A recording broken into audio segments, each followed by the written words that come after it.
ഗ്രൂപ്പിൽ 5 കേസിലെ പ്രതിയായിട്ടുള്ള ഒരാളാണ് ഇന്ന് കേരളത്തിൽ പാമ്പിനെ പിടിക്കുന്ന വനിത. തിരുവനന്തപുരത്ത് ഇന്റർനാഷണൽ ഷോയിൽ എൻ്റെ അടുത്ത് പറഞ്ഞു, ചേട്ടാ എന്നെ ഒന്നും പറയരുത് എന്ന് പറഞ്ഞിട്ടാണ് ഞാൻ ഒന്നും മിണ്ടത്. പറയാൻ എനിക്ക് ഒരുപാടുണ്ട്. കാട്ടിൽ നിന്ന് രാജവെമ്പാല പിടിച്ച ഉൾപ്പെടെ ഒരുപാട് പറഞ്ഞു. വനത്തിനുള്ളിൽ നിന്ന് രാജവെമ്പാല പിടിച്ച വീഡിയോ ഇട്ടിട്ടാണ് വൈറലായി. ഒരു ജാതി, ഒരു മതം, ഒരു ദൈവം എന്ന് വിശ്വസിക്കുന്ന ഒരാളൊന്നുമല്ല. എല്ലാം വേണം, എല്ലാവരും വേണം. ഇപ്പം എൻ്റെ ബാഗിനകത്ത് ഗ്ലാസ് ഉണ്ട് കേട്ടോ, കപ്പുണ്ട് കേട്ടോ, ചായ കുടിക്കാനുള്ള കപ്പ്. ഞാൻ പറ്റുമെങ്കിൽ അതിലിപ്പോൾ ഞാൻ അങ്ങനെ എൻ്റെ ക്ലാപ്പിൽ ഒഴിച്ചാണ് ഞാൻ ചായ കുടിക്കാൻ ശ്രമിക്കുന്നത് പരമാവധി. വേറെ ഒന്നും കൊണ്ടല്ല, ഞാൻ കുടിച്ച ഗ്ലാസ് മറ്റൊരാൾ കഴിവുണ്ടല്ലോ എന്നുള്ളത് കൊണ്ടാണ്. ഇപ്പോൾ ദേഹത്ത് വെള്ളപ്പാടുകളുണ്ട്. ഇപ്പോൾ വെള്ളപ്പാട്, ഇത് വെള്ളപ്പാടല്ല, ഇത് പാമ്പ് കടിച്ചിട്ടുള്ളതല്ല, ഇതെനിക്ക് പടക്കം പൊട്ടിയിട്ടുള്ള പാടാണ്. അപ്പോൾ ഇത് കാണുമ്പോൾ ആളുകൾ ഒരിക്കലും പാമ്പിനെ പിടിക്കുന്നതുകൊണ്ടായിരിക്കാം. ഒരു ഓഫീസർ, ട്രിവാൻഡ്രത്ത് ജോലിക്ക് വന്നൊരു ഓഫീസർ, ഈ ഇരിക്കുന്ന ഓഫീസറുടെ വരുമാനം കൊണ്ടോ പുള്ളിക്ക് കുടുംബത്തിലൊന്നുമില്ല. പുള്ളി സ്ഥലം വാങ്ങി വീട് വെച്ചത് 1.5 കോടി രൂപയ്ക്കാണ് തിരുവല്ലത്ത് മാത്രം. ഫുൾ ഡീറ്റെയിൽസ് എൻ്റെ കയ്യിലുണ്ട്.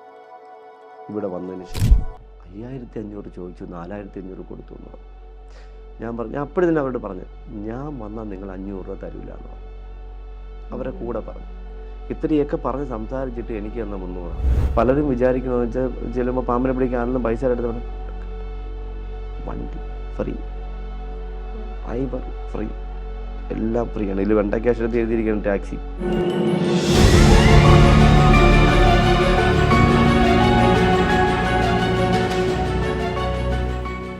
ഇത് പറയുമ്പോൾ ഇപ്പൊ സുരേഷിന്റെ പറഞ്ഞു, വിഷമുള്ള ഒരേ ഒരു വർഗം എന്ന് പറയുന്നത് അല്ലെങ്കിൽ മനുഷ്യരാണെന്ന് പറഞ്ഞു.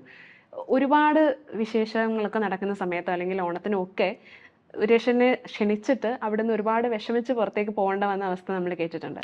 അങ്ങനെ ഒരുപാടുണ്ട്. 1, 2, 3 എന്നല്ല, ഒരുപാടുണ്ട്. ഇപ്പോഴും ഉണ്ടെന്ന്. ഇപ്പോഴും എന്താ പറയുക, കുടിക്കുന്ന ഗ്ലാസ്സിൽ വെള്ളം തരാത്ത ആൾക്കാരുണ്ട് ഇപ്പോഴും അടുത്ത കാലത്ത്. പക്ഷെ അതൊരു നമ്മളെ കൊണ്ട് പരമാവധി പിഴിഞ്ഞ് നമ്മളെ കൊണ്ട് ഓരോ കാര്യങ്ങൾ ചെയ്തിച്ചിട്ട് അവസാനം ജാതി പറഞ്ഞ സംഭവം ഉണ്ടായിട്ടുണ്ട് കേട്ടോ. അടുത്ത കാലം ഞാൻ ഫുള്ള് സഹകരിച്ചിരുന്ന വീട്ടിലാണ്. ഞാൻ കേട്ടോണ്ട് നിൽക്കുന്ന സ്ഥലം. എൻ്റെ വീടിനടുത്തൊരു അമ്പലം, കുടുംബക്ഷേത്രം, അതവർ കളഞ്ഞിട്ട് പോയി. ഞാൻ ഏറ്റെടുത്ത് നടത്തി. കുറച്ച് പയ്യന്മാരൊന്ന് പറഞ്ഞ്, ചേട്ടാ അത് അണഞ്ഞിടങ്ങുന്ന മോശം എടുത്ത് നടത്തി. അങ്ങനെ ഞാൻ എൻ്റെ പൈസ, എൻ്റെ ഒരു 6-7 ലക്ഷം രൂപ ഞാൻ അവിടുത്തെ കാര്യങ്ങളൊക്കെ കൊണ്ട് മുടക്കി. അത് കഴിഞ്ഞപ്പോൾ ഞാൻ തൊട്ടടുത്ത് വിട്ടിരിക്കുമ്പോൾ ഇതിൻ്റെ കുടുംബത്തിൽ നടത്തിപ്പുകാരിൽ ഒരാൾ വളരെ മോശമായിട്ട് പറഞ്ഞു. ഞാനകത്ത് കേട്ടോണ്ടിരിക്കുന്നത്, എന്നെ കണ്ടില്ല. അതിൽ എൻ്റെ ചേട്ടൻ്റെ ഇതേ സ്ഥലത്ത് തന്നെ എൻ്റെ ചേട്ടൻ്റെ മോൻ്റെ കല്യാണത്തിന് അങ്ങനെ അവർ വന്നു. ഇത് വേറൊരു ടീം വന്ന് കഴിച്ചിട്ട് പൈസ വന്ന് മറ്റൊരാൾ ഇവരെ വിളിക്കുകയാണ്. അപ്പോഴും ഞാൻ തൊട്ടടുത്ത്, എന്നെ കണ്ടില്ല, നിൽക്കുകയാണ്. അപ്പോൾ നമുക്ക് പോകാമെന്ന് പറഞ്ഞു. അപ്പോൾ നീ എന്തിനാ ഇന്ന ആൾക്കാരുടെ അടുത്ത് നിൽക്കുന്നതെന്ന് ഞാൻ തൊട്ടടുത്ത് കേട്ടോണ്ടിരിക്കും. വേറെ ജോലിയൊന്നും ഇല്ലെന്ന് വെച്ചാൽ അങ്ങനെ ഉണ്ടായി. അതിൽ വയനാട്ടിൽ എൻ്റെ ഒരു സുഹൃത്ത് ഫോൺ വഴി പരിചയപ്പെട്ട് പരമാവധി എന്നെക്കൊണ്ട് ഞങ്ങൾ സഹായിക്കുന്നിടത്തോളം സഹായിച്ചു, ഒരുപാട് സഹായിച്ചു. കൂടെ സംസാരിക്കുന്ന സമയത്ത് അവരിന്നും ആദിവാസി വിഭാഗത്തിൽപ്പെട്ട ആൾക്കാരെ വീട്ടിൽ കയറ്റത്തില്ല. അവരെന്നോട് പറഞ്ഞാണ്, വീട്ടിൽ കയറ്റത്തില്ല. വെളിയിൽ തിണ്ണയിലിരുന്ന് തൊടിയിൽ എന്നിട്ട് ഇരുന്ന് അവർക്ക് ഫുഡ് കൊടുത്താലും പെട്ടെന്ന് അവർ പോയാണ് അവിടെ കഴിവിടും. നമ്മുടെ നാട്ടിൽ ട്രിവാൻഡ്രത്ത് ഈ നൂറ്റാണ്ടിൽ ഇപ്പോൾ ലൈവാണ്, എൻ്റെ കയ്യിൽ റെക്കോർഡുകൾ എൻ്റെ കയ്യിലുണ്ട്. പക്ഷെ ഒന്നും പറഞ്ഞാൽ ആരും ദ്രോഹിക്കാൻ വേണ്ടിയല്ല. അവർ കൂടെ ആവശ്യങ്ങൾ കഴിയുമ്പോൾ ചുമ്മാ മോശമായിട്ട് എൻ്റെ അപ്പനെയും അമ്മയും ജാതിയൊക്കെ പറയുന്നുണ്ട്. ഈ നൂറ്റാണ്ടിൽ ഇപ്പോൾ 6 മാസം പോലും ആയിട്ടില്ല എന്നുള്ള ഇതാണ് നമ്മുടെ അവസ്ഥ. അതൊന്നും എനിക്കൊരു പ്രശ്നമല്ല. കാരണം ഞാൻ ഒരു ജാതി, ഒരു മതം, ഒരു ദൈവം എന്ന് വിശ്വസിക്കുന്ന ഒരാളൊന്നുമല്ല. എല്ലാം വേണം, എല്ലാവരും വേണം. ഒരാൾ മാത്രം ഉണ്ടെങ്കിൽ ലോകം നന്നാവുമോ? അപ്പോൾ എല്ലാ വിഭാഗത്തിലുള്ള ആൾക്കാരും ഭൂമിയിലുണ്ടാവണം. അവിടെ മതവും വേണം, ജാതിയും വേണം, എല്ലാം വേണം എന്ന് വിശ്വസിക്കുന്ന ഒരാളാണ്. അതിനൊന്നും ഒരു തെറ്റുമില്ല. പക്ഷെ നമ്മളടുത്ത് പറയുമ്പോൾ കേൾക്കുമ്പോൾ നമ്മളെന്ന് ഒരു പരിചയമില്ലാത്ത ഒരാൾ പറഞ്ഞാൽ ഓക്കെ. നമ്മൾ പരമാവധി ആവശ്യങ്ങളിൽ നിന്ന് നമ്മളത് പൈസയും വാങ്ങി ആവശ്യങ്ങളെ കൊണ്ട് നമുക്ക് പല കാര്യങ്ങളും സഹായിച്ചിട്ട് കേൾക്കുന്ന നമുക്ക് മാനസികമായിട്ട് വിഷമമുണ്ടോ. എന്നാലും ഞാനത് കളഞ്ഞു, പോട്ടെ, അത് നമ്മളെ ആവശ്യമില്ല. അവർ വളർന്നു വന്ന സിറ്റുവേഷനാണ്. ഈ പറഞ്ഞ പോലെ കുറച്ച് കാലങ്ങൾക്ക് മുന്നേ നെയ്യാറ്റിൻകരയ്ക്കടുത്ത് ഒരിക്കലും അത് ഈ അടുത്താൾ ഞാനൊരു ബൈറ്റ് ഉണ്ടായിരുന്നു ഒരു ഏതോ ചാനൽ കേട്ടോ, ഏതോ വന്ന സമയത്ത് അതിൻ്റെ ഇടയിൽ മോശം കമൻസ് ഉള്ള നാട്ടിലുള്ള ബ്രാഹ്മൺസിനെയും നായീസിനെയൊക്കെ തെറി വിളിക്കുന്നുണ്ട് അതിന് ആൾക്കാർ. ഒരിക്കലും അവരുള്ള ആൾക്കാരും എൻ്റെ അടുത്ത് അങ്ങനെ കാണിച്ചിട്ടില്ല. ഇത് വേറൊരു വിവാഹത്തിൽപ്പെട്ട ഒരമ്മയാണ്. ഞാൻ അതിൽ പൊളിച്ച് കഷ്ടപ്പെട്ട് കുടിക്കാൻ വെള്ളം ബാത്റൂമിലെ വെള്ളം കൊണ്ടുവന്നത് വേറൊരു അമ്മയാണ്. അത് എന്താ പറയുക, അമ്മ പള്ളിയിൽ പോകുന്ന അമ്മയാണ്. പക്ഷേ ഇവിടെ ഇതിൻ്റെ ഇടയിൽ വന്ന കമൻറ്റ്സ് എന്ന് വെച്ചാൽ എൻ്റെ സുഹൃത്തുക്കളായ പലരും എന്നെ വിളിച്ച്, സുരേഷ് ഇങ്ങനെ ഒരു സംഭവമുണ്ട്, സുരേഷിനെ ഇങ്ങനെ പറഞ്ഞുകൊണ്ട് ഞങ്ങൾക്കും വിഷമമായി. പലരും എന്നെ വിളിച്ച് ചോദിച്ചു. ഞാനിന്നും പല ആൾക്കാരെ വീട്ടിലും പോകാറുണ്ട്. എന്നാലും ഞാൻ പറ്റുമെങ്കിൽ ഇപ്പോൾ എൻ്റെ ബാഗിനകത്ത് ഗ്ലാസ് ഉണ്ട് കേട്ടോ, കപ്പുണ്ട് കേട്ടോ, ചായ കുടിക്കാനുള്ള കപ്പ്. ഞാൻ പറ്റുമെങ്കിൽ അതിലിപ്പോൾ ഞാൻ അങ്ങനെ എൻ്റെ ക്ലാപ്പിൽ ഒഴിച്ചാണ് ഞാൻ ചായ കുടിക്കാൻ ശ്രമിക്കുന്നത് പരമാവധി. വേറെ ഒന്നും കൊണ്ടല്ല, ഞാൻ കുടിച്ച ഗ്ലാസ് മറ്റൊരാൾ കഴിവുണ്ടല്ലോ എന്നുള്ളത് കൊണ്ടാണ്. അപ്പോൾ ഇങ്ങനെയൊക്കെ ആർക്ക് ബുദ്ധിമുട്ടാവരും ചിന്തിക്കുന്ന ഒരാളാണ് ഞാൻ. നമ്മൾ കാരണം മറ്റുള്ള ഒരാളിന് ബുദ്ധിമുട്ട്. അപ്പോൾ അമ്മ ബാത്റൂമിൽ കുടിക്കുന്ന വെള്ളം കൊണ്ടുവന്നു, കപ്പിൽ വെള്ളം കൊണ്ടുവന്നു. അപ്പോൾ അവിടുത്തെ പണിക്കാരൻ പറഞ്ഞു, ചേട്ടാ കുടിക്കല്ലേ, ഇത് ബാത്റൂമിലെ വെള്ളമാണ്, ബാത്റൂമിൽ ഉപയോഗിക്കുന്ന കപ്പാണെന്ന് പറഞ്ഞു. സുരേഷൻ അവിടെ ഒന്നും പ്രതികരിക്കാറില്ലേ ഇത് ഉൾക്കൊണ്ടിട്ട്? ഇങ്ങനെ ആൾക്കാരുണ്ട്, നമ്മൾ പഠിക്കണം, നമ്മളെ പഠനങ്ങളല്ലേ ഇതൊക്കെ. അതുപോലെ ഇപ്പം ഞാൻ സ്ഥിരം എൻ്റെ ഒരു സുഹൃത്ത് രാജീവ് സാറിൻ്റെ വീട്ടിൽ എല്ലാ ഓണത്തിനും പോകും. ചിലപ്പോൾ പായസം കുടിക്കും. അപ്പോൾ ഈ ഇതുപോലെ ഒരു സംഭവം ഞാൻ പറഞ്ഞു. ഞാനിതുപോലൊരു വീട്ടിൽ തന്നെ ഞാൻ സ്ഥിരം 15 വർഷം 12 വർഷമാണ് ഞാൻ എൻ്റെ തിരുവോണം ഞാൻ ഉണ്ടെന്ന്. എനിക്ക് അമ്മയുണ്ട്, അച്ഛനിപ്പോൾ മരണപ്പെട്ടിട്ടുള്ളൂ, 1 വർഷം ക്യാൻസറായിരുന്നു. അനിയത്തിയുണ്ട്, അനിയത്തി കിഡ്നി പേഷ്യൻ്റാണ്, അനിയത്തിയുണ്ട്, 2 ചേട്ടന്മാരുണ്ട്. ഞാൻ എല്ലാ തിരുവോണവും ഉണ്ണുന്നത് ആനന്ദ നിലയം എന്ന് പറഞ്ഞ അനാഥ മന്ദിരമുണ്ട് കുരിയാത്തിയിൽ, ആറ്റിങ്ങലടുത്ത്. ഞാൻ അവിടെ നിന്ന് ഫുഡ് കഴിക്കുന്നത് ഉച്ചയ്ക്ക്. അപ്പോൾ ഞാൻ ഫുഡ് കഴിച്ചിട്ട് ഇറങ്ങിയ സമയത്ത് ഒരാളെന്നെ വിളിച്ച്, സുരേഷ് ഇത്തവണ എൻ്റെ വീട്ടിൽ ഓണത്തിന് വരാമെന്ന്. ഞാൻ പറഞ്ഞു വരാം, പക്ഷേ ഫുഡ് എനിക്ക് വേണ്ട, ഞാൻ വരാമെന്ന് പറഞ്ഞു. ഞാൻ ചെന്ന് അരമണിക്കൂറായി, 3/4 മണിക്കൂർ, 1 മണി. ഞാൻ പറഞ്ഞു എനിക്ക് പായസം മതി എന്ന് പറഞ്ഞു. അങ്ങനെ 3/4 മണിക്കൂർ കണ്ടിട്ടില്ല. കുറേ കഴിഞ്ഞപ്പോൾ മോൻ പുറകെ കൂടെ ഓടി വരും. എവിടെയോ അന്ന് അറിയാമല്ലോ, തിരുവോണത്തിൽ നിന്ന് കടയില്ല, എവിടെയോ കട തുറന്ന കടയിൽ പോയി ഡിസ്പോസിബിൾ ഗ്ലാസ് വാങ്ങി കൊണ്ടുവന്നു. അന്ന് 50 ഗ്ലാസ് വീട്ടിനകത്തിരിക്കുന്നത് ഞാൻ കയറി കാണുക. ഡിസ്പോസിബിൾ ഗ്ലാസ്സിൽ എനിക്ക് പായസം തന്നു. എന്ത് ചെയ്യാൻ പറ്റും, അവരെ കുറ്റം പറയാൻ പറ്റും? അവർക്കല്ലേ തരാൻ പറ്റുള്ളൂ. തന്നു, ഞാൻ വാങ്ങിച്ച് കുടിച്ചു, നന്നായിട്ട് കുടിച്ച് കൈ കൊണ്ടൊക്കെ അതിനകത്ത് മൊത്തം അടിച്ചു പിടിച്ച് അതിനെ മടക്കി എൻ്റെ പോക്കറ്റ് ഇട്ടുകൊണ്ടുവന്നു. എന്നിട്ട് ഞാൻ വീട്ടിൽ കൊണ്ടുവന്ന് കത്തിച്ച് കളഞ്ഞു. അത് നമ്മളെ വിളിച്ചു വരുത്തി ഇവർക്ക് ഇങ്ങനെ ചെയ്യേണ്ട കാര്യമില്ലല്ലോ. ഞാൻ ചിന്തിക്കുന്നത്, ഞാൻ പറയുന്നതാണ്, ചില ആൾക്കാർ വിചാരിക്കുന്നത് ഈ പാമ്പ് പിടുത്തക്കാർക്കൊക്കെ മാരകമായ എന്തെങ്കിലും അസുഖങ്ങൾ ഉണ്ടാവുമെന്നോ. ഇപ്പോൾ ദേഹത്ത് വെള്ളപ്പാടുകളുണ്ട്. ഇപ്പോൾ വെള്ളപ്പാട്, ഇത് വെള്ളപ്പാടല്ല, ഇത് പാമ്പ് കടിച്ചിട്ടുള്ളതല്ല, ഇതെനിക്ക് പടക്കം പൊട്ടിയിട്ടുള്ള പാടാണ്. അപ്പോൾ ഇത് കാണുമ്പോൾ ആളുകൾ വിചാരിക്കും പാമ്പിനെ പിടിക്കുന്നതുകൊണ്ടായിരിക്കാം ഇങ്ങനെ അസുഖങ്ങളൊക്കെ ഉണ്ടാകും എന്നുള്ള തെറ്റിദ്ധാരണകളാവാം. അതിനാണ് സാധ്യത കൂടുതൽ. അങ്ങനെ ഞാൻ സമാധാനിക്കുന്നു. അങ്ങനെ ഞാൻ കാണുന്നു എന്നുള്ളതാണ്. അപ്പോൾ ഇതൊക്കെ എന്താ പറയുക, ഞാൻ ഒരു ജാതി ഒരു മതം എന്നുള്ള വിശ്വാസത്തിൽ കൂടെ ഞാൻ പോകുന്ന ആളല്ല. എല്ലാം വേണം ചിന്തിക്കുന്ന ആളാണ്. പിന്നെ പാമ്പുകൾ മാത്രമേ എല്ലാവരും ഒരുപോലെ കാണുന്നത്, അതുകൊണ്ട് ഞാൻ അവരെ ഇഷ്ടപ്പെടുന്നു. ഇങ്ങനെയൊക്കെ എൻ്റെ ചിന്താഗതി കൂടെ ഞാൻ മുന്നോട്ട് പോകുന്നു. അത് വേണ്ടെന്ന് പറയാൻ ആർക്കും അധികാരമില്ലല്ലോ. ഭാരതത്തിൽ നമുക്ക് ചിന്തിക്കണം, ആരെ അനാവശ്യം പറയാതിരുന്നാൽ മതി, ആരെ അപ്പനെ വിളിക്കാതിരുന്നാൽ മതി, ഒരു വ്യക്തിയെ നമ്മൾ വ്യക്തിഹത്യ ചെയ്യാറുണ്ട്. എന്നെ വ്യക്തിഹത്യ ചെയ്യുന്നുണ്ട് കേട്ടോ, ഇഷ്ടം പോലെ ഈ പറയുന്ന ആൾക്കാർ. ഇനിയിപ്പോൾ ഞാൻ ഓഗസ്റ്റ് 13-ാം തീയതി ഞാൻ ജീവനോട് ഉണ്ടാവുന്നതന്നെ എനിക്കറിയില്ല. എനിക്ക് എന്നെ ഒരു സോഷ്യൽ മീഡിയയിലൊന്നും ഇത്ര ധൈര്യമായിട്ട് ഒരാളിന് എനിക്ക് RIP നേരണമെങ്കിൽ അതിൻ്റെ പിന്നിൽ എന്തോ ഉണ്ടെന്നുള്ളതാണ്. ഞാൻ ഒരു പരാതിയും കൊടുക്കാൻ പോയിട്ടില്ല, ഇതുവരെ പോയിട്ടില്ല. പലരും പറഞ്ഞ് പരാതി കൊടുക്കണം, പോലീസ് മന്ത്രിയെ കാണണം, പോലീസ് ഇനി അവർക്കും കൂടെ തലവേദന. ആവത്തൂരിന്ന് പറഞ്ഞൊരു വ്യക്തിക്ക് വേണ്ടി ഇനി അവരന്വേഷിച്ച് നടക്കണം. അവർക്ക് പിടിപ്പത് ജോലി ഇപ്പം തന്നെ ഉണ്ട്. ഇപ്പം തന്നെ മറ്റെന്താ പറയുക, ലഹരി പിടിക്കാനൊക്കെ നടക്കുന്നുണ്ട്. ഇനി അതിനിടെ കൂടെ പാവപ്പെട്ട എന്നെ ഈ കൂലിപ്പണിക്കാരനായ എനിക്ക് വേണ്ടി സമയം കളയണമെന്നില്ല. അത് ഞാൻ താല്പര്യം കാണിക്കുന്നില്ല, അതുകൊണ്ട് കൊടുക്കുന്നില്ല എന്ന് വിചാരിച്ചിരിക്കുന്നു. പിന്നെ ആരെങ്കിലുമൊക്കെ പ്രഷർ ചെയ്ത് ഇങ്ങനെ പോകണം എന്ന് പറയണേ കൊടുക്കാൻ പറ്റുള്ളൂ. ഭയന്നിട്ടൊന്നുമല്ല കേട്ടോ, ആരെയും ഭയന്നിട്ടൊന്നുമല്ല. സുരേഷിട്ട, കുടുംബത്തെ കുറിച്ചൊന്ന് പറയുക. നമ്മൾ ബാക്കി എല്ലാ കാര്യങ്ങളും പറയുമ്പോൾ വീട്ടിലാരൊക്കെയാണുള്ളത്? കുടുംബം ഇമ്പമുള്ളതാണ് കുടുംബം. നമുക്ക് ഇമ്പമൊന്നുമില്ല കേട്ടോ. പറഞ്ഞു വെച്ചാൽ ഇപ്പോൾ ഓൾറെഡി ഉള്ളത് അമ്മയും അനിയത്തിയാണ് കുടുംബത്തിലുള്ളത്. ചേട്ടന്മാർ 2 പേരുണ്ട്, അവർ മാറി താമസിക്കുന്നു. മൂത്ത ചേട്ടൻ ആലപ്പുഴയിൽ നിന്ന് കല്യാണം കഴിച്ച്, മക്കളില്ല, പ്രായമുണ്ട്, മക്കളില്ല. രണ്ടാമത്തെ ആൾ പാലക്കാട് നിന്ന് കല്യാണം കഴിച്ച്, 2 മക്കളാണ്, ആണും പെണ്ണും 2 കുട്ടികളാണ്. അതിൽ മൂത്തവൻ കല്യാണം കഴിച്ച് അവർ സെപ്പറേറ്റ്. ഞാൻ കണക്ഷനൊന്നുമില്ല, അവർ സെപ്പറേറ്റ് ജീവിക്കുന്നു. നമ്മൾ വലിയ ബുദ്ധിമുട്ടിപ്പിക്കാറില്ല, നമ്മൾ വേറെ ജീവിക്കും.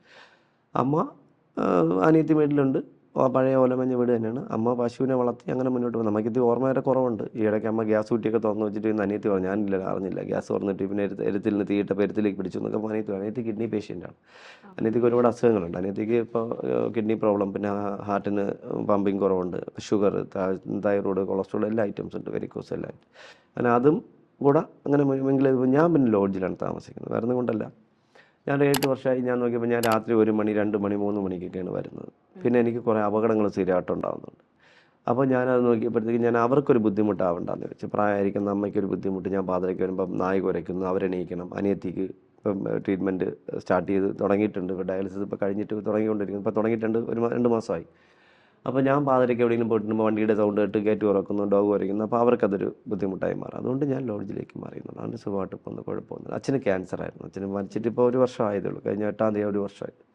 അപ്പോൾ നമ്മൾ സന്തോഷമായിട്ട് മുന്നോട്ട് പോകുന്നു. പിന്നെ ട്രീറ്റ്മെൻറ്റിൻ്റെ വിഷമങ്ങളും കാര്യങ്ങളും അതങ്ങനെ പോകുന്നുണ്ട്. അതിന് അതിൻ്റെ വഴിക്ക് പോകും. സാമ്പത്തികമായിട്ടൊക്കെ, അതായത് ഇതൊക്കെ ചെയ്യുമ്പോഴും സുരേഷേട്ടൻ ആരുടെയും കയ്യിൽ നിന്ന് 1 രൂപ ചോദിക്കുകയോ ചോദിച്ചു വാങ്ങിക്കുകയോ ഒന്നും ചെയ്യുന്ന ഇപ്പം ഒരാളല്ല. ഞാൻ ചോദിക്കാറുണ്ട്. കാരണം വെച്ചാൽ ഇപ്പം ഞാൻ ഇപ്പം ഓരോരോ പ്രശ്നങ്ങൾ വന്ന് ഇപ്പോൾ വീട്ടിൽ നമുക്ക് എപ്പോഴും നമ്മൾ തളരുന്നത് നമുക്ക് വീട്ടിൽ ആരെങ്കിലും എന്തെങ്കിലും വരും വേണം, അല്ലെങ്കിൽ നമ്മളെപ്പോഴും സന്തോഷമാണ്. ഞാൻ ഒരുപാട് ചാരിറ്റി ചെയ്ത ഒരാളാണ്. ഒരുപാട് കണക്കിൽ കൂടുതൽ ചാരിറ്റി. എനിക്ക് കിട്ടിയ വരുമാനങ്ങളും എനിക്ക് കിട്ടിയ അവാർഡൊക്കെ ഒരുപാട് ആയിരക്കണക്കിന് അവാർഡ് ഉണ്ടായിരുന്നു. അത്രയും പാമ്പ് പിടുത്തക്കാർക്ക് ആർക്കും ഇത്രയും അവാർഡ് കിട്ടിയിട്ടില്ല.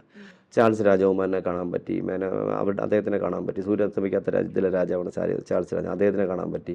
അദ്ദേഹം നമ്മളെ ഓർക്കുന്നു എന്നുള്ളതാണ് ഏറ്റവും വലിയ. ഈ അടുത്ത കാലത്ത് അദ്ദേഹത്തിൻ്റെ പാർലമെൻറ്റിൽ ഒരു പരിപാടി കഴിഞ്ഞ് ഇറങ്ങുന്ന സമയത്ത് നമ്മുടെ കോട്ടയത്തുള്ള ഒരാളിനെ പുള്ളി ഇവിടെ പരിചയപ്പെട്ടു. ഇന്ത്യക്കാരനെ പരിചയപ്പെട്ട സ്റ്റാഫിനെ പരിചയപ്പെട്ടപ്പോൾ എവിടെയാണ്, ഇന്ത്യയിലാണെന്ന് പറഞ്ഞു. ഇന്ത്യയിൽ പറഞ്ഞപ്പോൾ കോട്ടയത്താണെന്ന് പറഞ്ഞു. കേരളത്തിലാണെന്ന് പറഞ്ഞു. കേരളത്തിൽ പറഞ്ഞപ്പോൾ കോട്ടയത്താണ്. അപ്പോൾ അദ്ദേഹം പറഞ്ഞെന്താണെന്നറിയാം, ഒരുപാട് മീഡിയാസിലൊക്കെ വിളിച്ചു, പക്ഷേ വാർത്ത കൊടുക്കരുതെന്ന് പറഞ്ഞുകൊണ്ട് കൊടുക്കാത്തത്. അദ്ദേഹം പറഞ്ഞു, എനിക്ക് ഇന്ത്യയിലൊരു സുഹൃത്തുണ്ടെന്ന് പറഞ്ഞു. അതാരാ, കേരളത്തിലാണെന്ന് പറഞ്ഞു. അപ്പോൾ അദ്ദേഹം പറഞ്ഞെന്നറിയാം, വാവാ സുരേഷാണെന്ന് പറഞ്ഞു. അപ്പോൾ നമ്മളെയൊക്കെ ഓർക്കണമെങ്കിലേ, അപ്പോൾ ഇതൊക്കെയാണ് പലർക്കും കണ്ണുകടിയായിട്ടുള്ളത്. അപ്പോൾ നമ്മുടെ നാട്ടിൽ അത് വാല്യൂ ചെയ്യുന്നില്ല, പക്ഷെ എത്രയോ ലോകത്തിൽ എത്രയോ പേരാണ് അതൊന്നും. അപ്പോൾ അതൊക്കെയല്ല സന്തോഷമല്ലേ, നമ്മളൊക്കെ പല സാധാരണക്കാർ ജീവിച്ചിരിക്കുമ്പോൾ നമുക്ക് ഇതൊക്കെ സന്തോഷമല്ലേ. പിന്നെ മേനകാജിയുടെ അവാർഡ് വാങ്ങി, ഒരുപാട് അവാർഡുകൾ, അതാണ് അങ്ങനെ ഒരുപാട് അവാർഡുകളുടെ കൂമ്പാരം. ഇത്രയും ലോകത്തൊരു പാമ്പ് സംരക്ഷകനും ഇത്രയും അവാർഡ് കിട്ടി കാണുന്നില്ല. അതിലുപരി വേറെ തമാശ ഉണ്ടെന്നാണ് പറയുമ്പോൾ, നമ്മുടെ നാട്ടിൽ ഒരാളിനെ അംഗീകരിക്കത്തില്ല. അതാണ് ഇവിടുത്തെ അവരവസ്ഥ. അംഗീകരിക്കത്തില്ല. എന്നുവെച്ചാൽ എന്നെക്കാളും വലുത് ആരും ആവരെന്ന് ചിന്തിക്കുന്ന ഒരാളാണ്. ആയിക്കോട്ടെ, ഞാൻ ചോദിക്കട്ടെ, വനം വകുപ്പിൽ പാമ്പ് പിടുത്തക്കാരെയൊക്കെ ദ്രോഹിക്കുന്നു. പാമ്പ് പിടുത്തക്കാരുടെ പേരിൽ കേസുണ്ടാവാൻ പാടില്ല എന്ന്, വനം വകുപ്പിൽ കേസുണ്ടാവാൻ പാടില്ല എന്നുള്ളത്. വനം വകുപ്പിൽ 5 കേസിലെ പ്രതിയായിട്ടുള്ള ഒരാളാണ് ഇന്ന് കേരളത്തിൽ പാമ്പിനെ പിടിക്കുന്ന വനിത, തിരുവനന്തപുരത്ത്. പറയുന്നുണ്ടെന്നും തോന്നരുത്. പുള്ളിക്കാരത്തി എന്നെ കാണുമ്പോൾ ചേട്ടാന്ന് വിളിക്കും. പലരും പരിചയപ്പെട്ട് വീഡിയോ എടുക്കാൻ ഭയങ്കര സന്തോഷമാണ്. പക്ഷേ ക്യാമറ ഓഫ് ചെയ്യുമ്പോൾ എന്നെക്കുറിച്ച് വളരെ മോശമായിട്ടാണ് പറയുന്നത്. വളരെ മോശമായിട്ട് ഒരുപാട് പേര് എന്നോട് പറഞ്ഞത് കേട്ടോ. അപ്പോൾ അതുകൊണ്ടാണ് ഞാൻ ഇത്രയും എതിരായിട്ട് ഈഗോയാണ്. പുള്ളിക്കാരത്തിയെക്കാളും ആരും വരാൻ പാടില്ല എന്നുള്ള ചിന്തയായിരിക്കും. പുള്ളിക്കാരത്തി മെനിങ്ങാന്നേ വന്നിട്ടുള്ളൂ, പറയാൻ പാടില്ല. എന്നാലും ഞാൻ പറയാം, പുള്ളി ആ തമ്മിൽ എന്നുള്ള പരിപാടിയിൽ ശ്രീകണ്ഠൻ സാറിൻ്റെ ഷോയിൽ എൻ്റെ അടുത്ത് പറഞ്ഞു, ചേട്ടാ എന്നെ ഒന്നും പറയരുത് എന്ന് പറഞ്ഞിട്ടാണ് ഞാൻ ഒന്നും വേണ്ടത്. പറയാൻ എനിക്ക് ഒരുപാടുണ്ട്, പറയണമെങ്കിൽ ഒരുപാടുണ്ട്. കാട്ടിൽ നിന്ന് രാജവെമ്പാല പിടിച്ച ഉൾപ്പെടെ ഒരുപാട് പറഞ്ഞു. വനത്തിനുള്ളിൽ നിന്ന് രാജവെമ്പാല പിടിച്ച വീഡിയോ ഇട്ടിട്ടാണ് വൈറലായത്. മനസ്സിലായില്ല. അപ്പോൾ അങ്ങനെ കൊണ്ട് ആ പാമ്പ് എവിടെ നിന്ന് വന്നു, എങ്ങനെ വന്നു, അവിടെ വരാൻ സാധ്യത എന്താണെന്നുള്ളതൊക്കെ എല്ലാ ഡീറ്റെയിൽസും എനിക്കറിയാം. പക്ഷേ ഞാൻ പറഞ്ഞില്ല. എന്ന് വെച്ചാൽ ഒരാളെ ദ്രോഹിക്കാനും ചിന്തിച്ചിട്ടുണ്ട്. അപ്പോൾ എൻ്റെ പറഞ്ഞു, എന്നിട്ട് എനിക്കെതിരെ മറ്റുള്ളവരെ കൊണ്ട് ചൊറി ചെയ്യുന്നു. ഞാൻ കണ്ടുകൊണ്ടിരിക്കുകയാണ്, എനിക്കെതിരെ ഒരുപാട് പറയുന്നുണ്ടായിരുന്നു. മറ്റവരെ കൊണ്ട് ചോദിപ്പിക്കും. പോട്ടെന്ന്, അവർക്ക് സംതൃപ്തി ഉണ്ടെങ്കിലും ഉണ്ടായിക്കോട്ടെ, കുഴപ്പമില്ല. അപ്പോൾ ഇതൊന്നും ചോദ്യം ചെയ്യാൻ ഇവിടെ ആരുമില്ല. അദ്ദേഹത്തിനെതിരെ കേസ് കൊടുത്ത ആളെന്ന് കേസിലെ പ്രതിയാണ്. അദ്ദേഹത്തിനെതിരെ കേസ് കൊടുത്ത ആൾ സസ്പെൻഷനിൽ പോയി. പുള്ളിക്ക് സ്ഥലം മാറ്റം വന്നതാണ് കൊളത്തൂപ്പുഴയ്ക്ക്. ഒരു ദിവസം പോലും പോയില്ല, വീണ്ടും ഇവിടെ തന്നെ ഇരിക്കുന്നു. ഇതാണ് നമ്മുടെ അവസ്ഥ.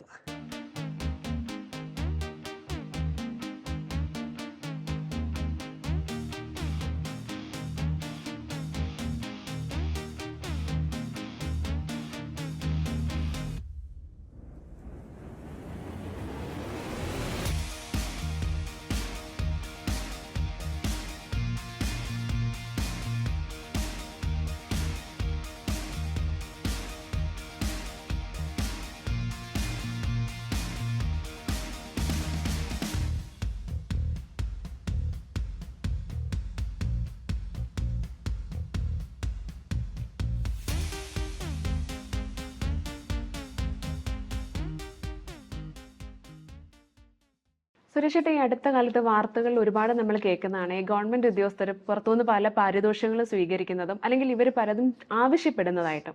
സുരേഷ് ഏട്ടൻ അതിനെക്കുറിച്ച് അങ്ങനെ അറിഞ്ഞിട്ടുണ്ടോ? പല കാര്യങ്ങളും. നല്ല ചോദ്യം. കാരണം വെച്ചാൽ സത്യം പറഞ്ഞാൽ ഇപ്പോൾ ഒരു പാമ്പിനെ പിടിക്കാൻ പോകുന്നു.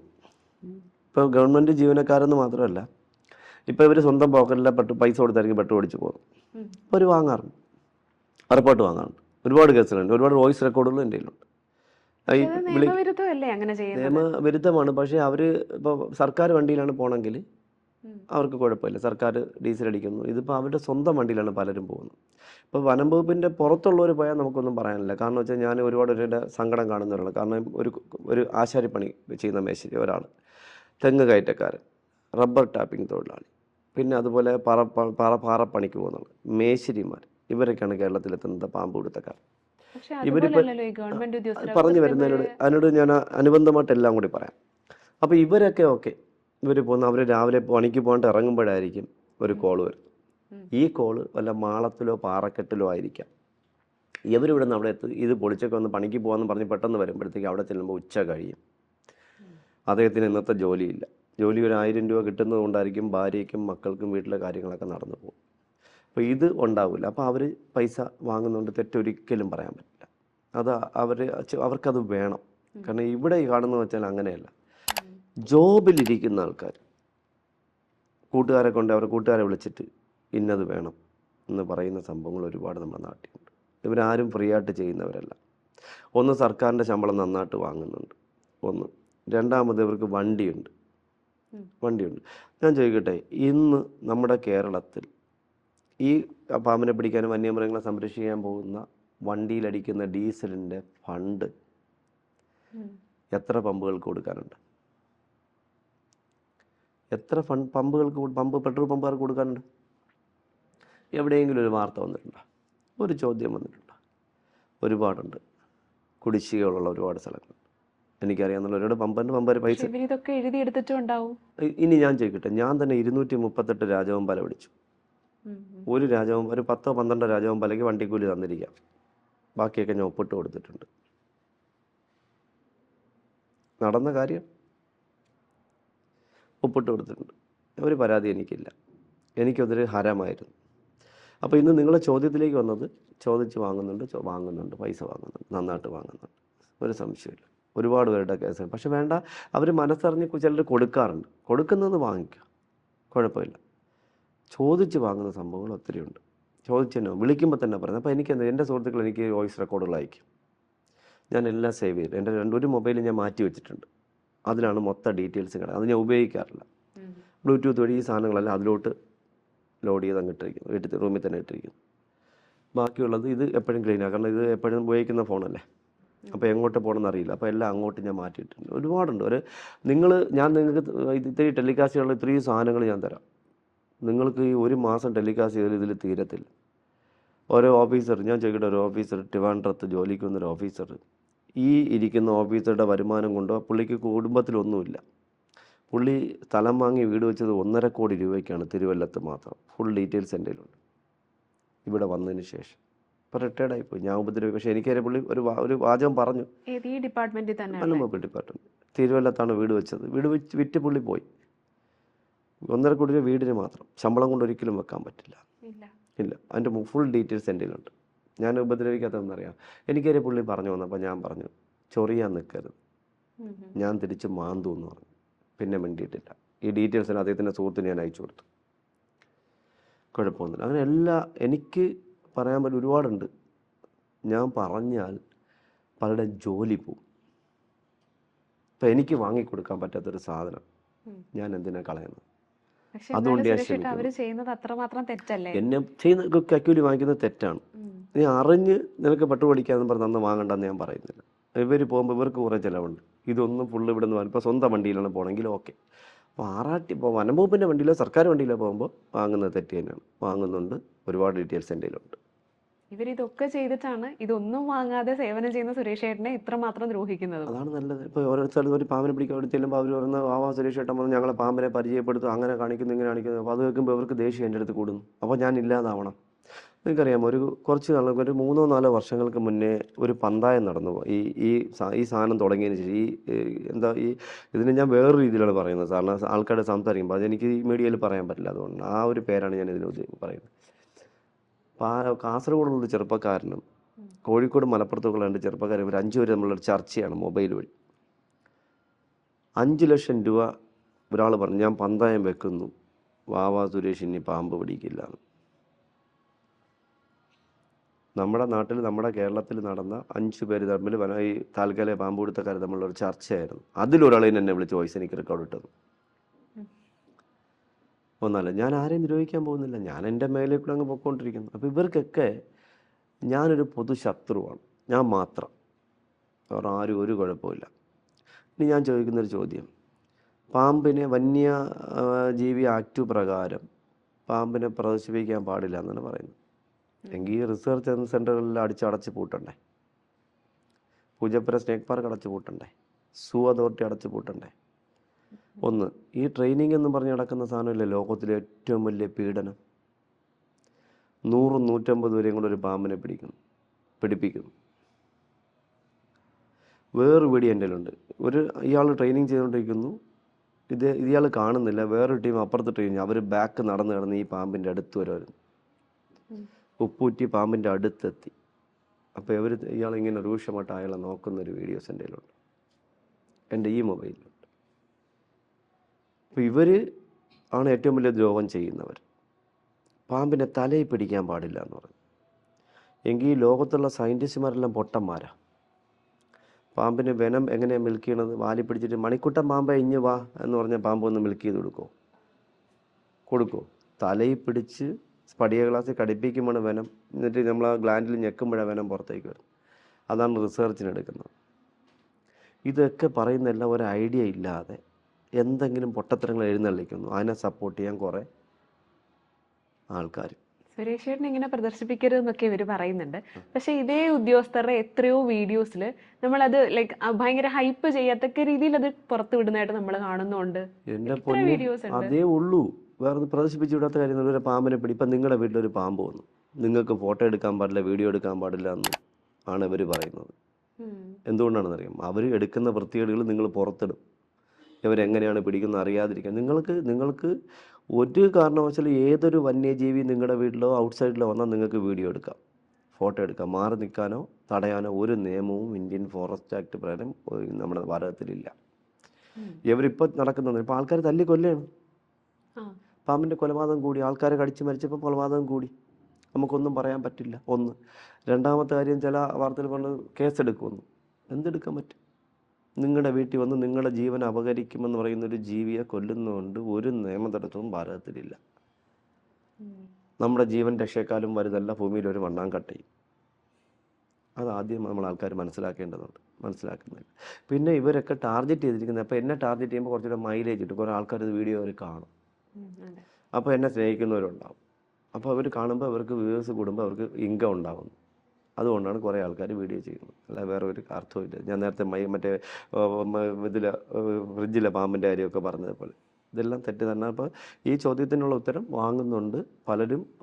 വളരെ ഞാൻ ചോദിക്കട്ടെ, പുലിയനാർ കോട്ട എന്ന് പറയുന്ന സ്ഥലത്ത് ഒരു പാമ്പിനെ കൊണ്ട്, അന്ന് ഞാൻ കോഴിക്കോട് നിൽക്കുക. അപ്പോൾ എന്നെ വിളിച്ചപ്പോൾ ഞാൻ ഇല്ല, ഞാൻ വേറെ ആരും നമ്പർ കൊടുത്തില്ല. അവർ സ്വമേധയെ ഇവരെ വിളിച്ചു, ഒരു നമ്പർ എടുത്തു, ഒരാളിനെ വിളിച്ച് പുള്ളിക്കാരൻ വന്ന് പാമ്പിനെ പിടിച്ചു. ചോദിച്ചത് എത്ര രൂപയാണെന്ന് പറയാം? 5500. 5500. അപ്പോൾ ഒരു 2 ആഴ്ച കഴിഞ്ഞപ്പോൾ ആ വീട്ടിൽ ഞാൻ പാമ്പിനെ പിടിക്കാൻ വന്നു. സെയിം വീട്ടിൽ ഞാൻ പോയി പാമ്പിനെ പിടിച്ചപ്പോൾ അത് 2 ആഴ്ചയ്ക്ക് മുന്നേ ഇവിടെ ഒരാളൊന്ന് പാമ്പിനെ പിടിച്ചു, ഇന്നതാണ് ഇത്ര. ഇപ്പോൾ വീഡിയോ കാണിച്ചു, വാളിനെ ഞാൻ കണ്ടു, വീഡിയോ കണ്ടു. അപ്പം ഞാൻ പറഞ്ഞു 5000 രൂപ ചോദിച്ചോന്ന് ചോദിച്ചു, വാങ്ങിച്ചോന്ന് ചോദിച്ചു. 5500 ചോദിച്ചു, 4500 കൊടുത്തു എന്ന് പറഞ്ഞു. ഞാൻ അപ്പോഴും തന്നെ അവരോട് പറഞ്ഞു, ഞാൻ വന്നാൽ നിങ്ങൾ 500 രൂപ തരില്ല എന്ന് പറഞ്ഞു. അവരെ കൂടെ പറഞ്ഞു. ഇത്രയൊക്കെ പറഞ്ഞ് സംസാരിച്ചിട്ട് എനിക്ക് തന്ന 300 ഞാൻ സന്തോഷത്തോടെ വാങ്ങി, ഒരു കുഴപ്പമില്ല. ഇപ്പം ഞാൻ ചോദിച്ചു വാങ്ങാം. കാരണം വേറൊന്നുമില്ല, വണ്ടി ഓടണ്ടേ, ഇപ്പം ടാക്സിക്ക് പൈസ കൊടുക്കേണ്ട വെയിറ്റാണ്. ഇത്രയും നാൾ ഞാൻ നോക്കി, ഞാൻ മെയിൻറ്റെയിൻ ചെയ്ത് പോയി. ഇപ്പം എനിക്ക് മെയിൻറ്റെയിൻ ചെയ്യാൻ പറ്റുന്നില്ല. ഒന്നും ഞാൻ ജോലിക്ക് പോകുന്നില്ല, പിന്നെ ഞാൻ ഒരുപാട് പൊതുപരിപാടികളിലൊന്നും അങ്ങനെ പങ്കെടുക്കുന്നില്ല ഇപ്പോൾ. അപ്പോൾ ഞാൻ എനിക്ക് ഒരുപാട് പ്രോഗ്രാംസുകളുണ്ടായിരുന്നു, അവയർനെസ് പ്രോഗ്രാംസ് ഇപ്പോഴും ചെയ്യുന്നുണ്ടെങ്കിലും ചിലപ്പോൾ ഇന്ന് പ്രോഗ്രാം ചെയ്യുന്ന 3 ദിവസം കഴിഞ്ഞിട്ടാണ് പൈസ ഇടുന്നത്. അത് ചോദിച്ചിട്ടാണ് തരുന്നത്. പലരും എന്നെ ഗസ്റ്റായിട്ട് വിളിക്കാറുണ്ട്. ഞാൻ ഗസ്റ്റിന് പോകുന്ന ഇതെല്ലാം കൂടെ വെച്ചാണ് മെയിൻറ്റെയിൻ ചെയ്ത് പോയിക്കൊണ്ടിരുന്നത്. അപ്പോൾ ഗസ്റ്റായിട്ട് വിളിച്ചാൽ തന്നെ ഇപ്പോൾ ആൾക്കാർ പൈസ തരുന്നില്ല. 500, 1000 ഒക്കെയാണ് ഗസ്റ്റായിട്ട് വിളിച്ചുകൊണ്ടേ തരുന്നത്. അത് 3-4 മണിക്കൂർ വേദിയിൽ ഇരുത്തിയിട്ട്. അതുകൊണ്ട് നിങ്ങൾക്കറിയാലോ, ഞാൻ ഏറ്റവും കൂടുതൽ ചാരിറ്റി ചെയ്തിട്ടുള്ള ഒരാളാണ്. കിട്ടിയ വരുമാനം അവാർഡൊക്കെ വെച്ച് ചാരിറ്റി. എൻ്റെ വീട് ഇന്ന് ഓലമേഞ്ഞ വീടാണ്, ആ പഴയ വീട് തന്നെയാണ്. ഇന്നിപ്പോൾ ആ ചേട്ടൻ എൻ്റെ മൊബൈൽ വിളിക്കുകയും, ചേട്ടൻ ചാലയിൽ നിൽക്കുന്നു ഒരു ടാർപ്പാളം വാങ്ങാനായിട്ട്, വീട്ടിൻ്റെ ഓല ചോരുന്നതുകൊണ്ട് മണ്ടയിലിടാനായിട്ട്. മൂത്ത ചേട്ടൻ അവിടെ നിൽക്കുക. അപ്പോൾ പൈസ ഇട്ട് ഞാൻ നമ്മുടെ പ്രോഗ്രാം കഴിഞ്ഞ് പൈസ അയച്ചു കൊടുക്കാമെന്ന്. പുള്ളിക്കാരൻ അവിടെ നിൽക്കുകയാണ്. പുള്ളിയായിരിക്കും വിളിച്ചുകൊണ്ട് മൊബൈൽ വൈബ്രേറ്റ് ചെയ്തുകൊണ്ടിരിക്കുന്നുണ്ട്. അപ്പോൾ ഞാൻ അങ്ങനെയാണ് മെയിൻറ്റെയിൻ ചെയ്ത് പോയിക്കൊണ്ട്. അപ്പോൾ ഞാൻ ആദ്യമായിട്ട് ചെയ്യുന്ന ചാരിറ്റി എന്ന് പറഞ്ഞാൽ, വിഷ്ണു നമ്പൂതിരി കുട്ടിക്ക് ബോൺ മാരൊക്കെ ഉണ്ട്, 80 ലക്ഷം രൂപ 14 ദിവസം കൊണ്ട് ഞാൻ കളക്ട് ചെയ്ത് കൊടുത്തു. പിന്നെ അത് കഴിഞ്ഞ് ഇങ്ങോട്ട് ഒരുപാട് വീട് വെച്ചെന്നായിരുന്നാലും വീട് ഷീറ്റിനായിരുന്നാലും അവർ ഒരു സോഷ്യൽ മീഡിയയിൽ ഫണ്ട് പിരിക്കുന്ന ഉൾപ്പെടെ എൻ്റേതായിട്ടുള്ള ഒരു കഷ്ടപ്പാട് ഇതിനകത്ത് നന്നായിട്ടുണ്ടാകും. അത് മുഴുവനും ഞാൻ ഇതിലായിട്ട് വിനിയോഗിച്ചിട്ടുണ്ട്. ഇപ്പോൾ ഞാൻ എനിക്ക് വേണ്ടി പലരിൽ നിന്ന് വാങ്ങുന്നു എന്നുള്ളത്. എൻ്റെ വീട്ടിൽ എൻ്റെ കാര്യങ്ങൾക്ക്, എൻ്റെ സൗകര്യങ്ങളുടെ കാര്യങ്ങൾക്ക്, എൻ്റെ അനിയത്തിക്കും ചേട്ടൻ അച്ഛനൊക്കെ കിടന്ന സമയത്തൊക്കെ ഞാൻ വാങ്ങും. ആ രീതിയിലേക്ക് കാര്യങ്ങൾ മറിഞ്ഞു എന്നുള്ളതാണ്. ഞാൻ 3 കോടിയിലേറെ രൂപയ്ക്കും ചാരിറ്റി ചെയ്തു.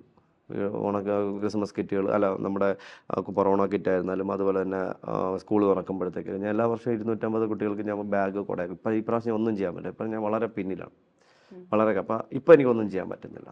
അപ്പോൾ ഈ വർഷമാണ് ഞാൻ കുറേ കാലങ്ങൾക്ക് ശേഷം കുട്ടികൾക്കൊന്നും ചെയ്യാത്ത ആദ്യത്തെ വർഷം ഇതാണ്. ഇങ്ങനെയൊക്കെ മെയിൻറ്റെയിൻ ചെയ്ത് മുന്നോട്ട് പോയി. ഇപ്പം ഞാൻ ചോദിച്ചാൽ ഇത്ര ഇൻകം വേണം എന്ന് ഞാൻ ചോദിക്കാറില്ല. ഞാൻ പറഞ്ഞു വണ്ടിക്കെങ്കിലും പൈസ കൊടുക്കണ്ടേ എന്ന് പറയാറുണ്ട്. അങ്ങനെ അത് ചിലപ്പോൾ ചിലർ പറയും GP ചെയ്യാമെന്ന് പറയും, ചിലർ ചെയ്യാറില്ല. പിന്നെ ഞാൻ ചിലപ്പോൾ 2-3 പ്രാവശ്യം അങ്ങോട്ട് വിളിക്കും, അപ്പോൾ അവർ ബ്ലോക്ക് ചെയ്യും. അങ്ങനെയൊക്കെ അങ്ങ് പോകുന്നു. അങ്ങനെയൊക്കെ മുന്നോട്ട് പോകും. നല്ല സന്തോഷമുള്ള കുറ്റം പരാതിയൊന്നും പറയാനിട്ടില്ല. പറയാനുള്ള പരാതിയിൽ ഇപ്പോൾ ഇതിൽ പറഞ്ഞു. ഇനി അവർ കേൾക്കുമ്പോൾ ഇതിപ്പോൾ കേട്ടിട്ടും നമ്മൾ ഇത്രയൊക്കെ ബുദ്ധിമുട്ട് പറഞ്ഞിട്ടും തരാത്തെടുക്കുന്ന ആൾക്കാരാണ് കൂടുതൽ. നമ്മളിങ്ങനെയാണ്, എനിക്ക് വണ്ടി സർക്കാരും തന്നിട്ടില്ല. പലരും വിചാരിക്കണമെന്ന് വെച്ചാൽ ചെല്ലുമ്പോൾ പാമ്പിനെ പിടിക്കാനെല്ലാം പൈസ എടുത്ത് വണ്ടി ഫ്രീ, ഡ്രൈവർ ഫ്രീ, എല്ലാം ഫ്രീ ആണ്. ഇതിൽ വെണ്ട ക്യാഷ് എടുത്ത് എഴുതിയിരിക്കണം ടാക്സി. ഇതാണ് നമ്മുടെ അവസ്ഥ. എന്നാൽ ഇനി അങ്ങോട്ട് ഓടിപ്പോകാനെങ്കിൽ വിളിക്കുന്ന ആൾക്കാരുടെ നിന്ന് വണ്ടിക്കൂലി വാങ്ങിയാലേ മുന്നോട്ട് പോകാൻ പറ്റുള്ളൂ. അല്ലാതെ ഒരിക്കലും മുന്നോട്ട് ഇനി ഈ വണ്ടി ഓടിപ്പോവില്ല. വർഷങ്ങളായി. പക്ഷേ എനിക്ക് വന്നത് ഒരുപാട് 25 വർഷത്തിലേറെയായി ഞാൻ ഫ്രീ ആയിട്ട് ഇങ്ങനെ സഞ്ചരിക്കാൻ തുടങ്ങി. പിന്നെ അവാർഡുകൾ കിട്ടുന്ന മെയിൻറ്റെയിൻ വെച്ച് മെയിൻറ്റെയിൻ ചെയ്യും. ഈ അവാർഡുകളെല്ലാം കൂടി കിട്ടി കൊടുത്തു കഴിഞ്ഞാൽ നല്ലൊരു എമൗണ്ട് കിട്ടും എനിക്ക്. ഈ മെമൻറ്റോസ് 5000, 10,000 മേലോട്ടുള്ള മെമൻറ്റോസുകളുണ്ട്. 100 തൊട്ട് മേപ്പോട്ടുള്ള എല്ലാ മെമൻറ്റോസും കിട്ടിയിരിക്കും.